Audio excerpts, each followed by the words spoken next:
So this is a cold start. Usually 2 pumps. Set the choke. Key on.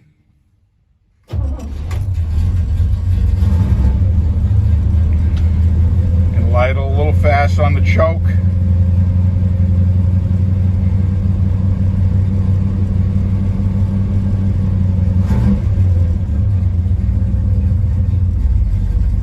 Idles very, very nicely. It's all original 396, matching numbers. Engine's in perfect condition, meticulously rebuilt. Posi traction, all original sheet metal.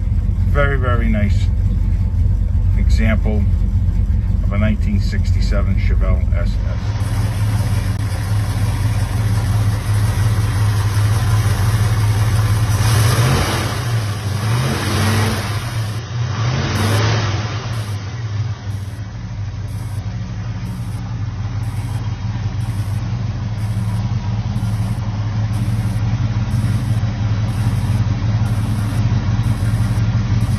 So the car isn't registered, so we're gonna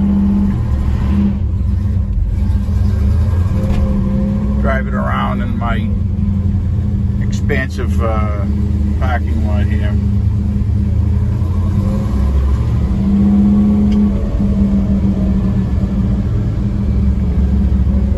I can assure everyone that this car drives very, very well.